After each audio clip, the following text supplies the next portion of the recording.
শ্ৰী নৰেন্দ্ৰ ভূঁয়া মই তৰাজান নিবাসী।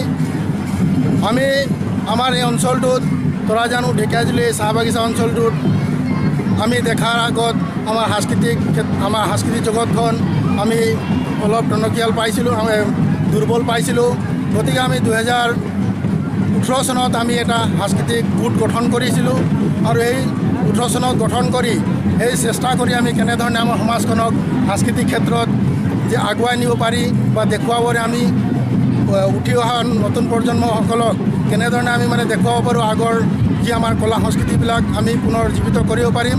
সেই প্ৰয়াসেৰে আমি 2018 চনৰ পৰা প্ৰয়াস কৰি আজি বহুত বাধা বিঘিনি লৈ আজি আমি এই অনুষ্ঠানটো কৰিছোঁ আৰু আমি ভাবিছোঁ সফল ৰূপায়ণ হ'ম বুলি। যদি ৰাইজৰ দুদিনীয়া কাৰ্যসূচীৰে অনুষ্ঠিত কৰিছিলোঁ। আমাৰ এই তৰাজান ঢেকিয়াজুলি অঞ্চলত আমি 26টা জাতি আছোঁ আৰু এই 26টা জাতিৰ মিলা প্ৰীতিৰে আমি এই অনুষ্ঠানটি অনুষ্ঠিত কৰিছোঁ।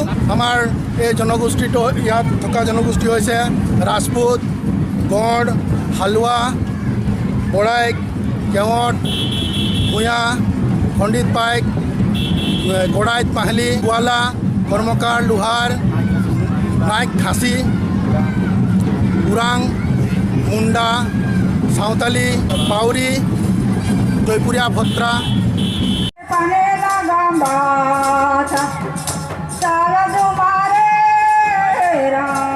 আমাৰ যিটো সাংস্কৃতিক কলাকৃষ্টি আছে, যিবিলাক আমাৰ সমাজৰ নীতি নিয়ম আছে, সেইবিলাক যাতে আকৌ জীৱিত কৰিবৰ কাৰণে আমি সেইটো প্ৰচেছ লৈছোঁ।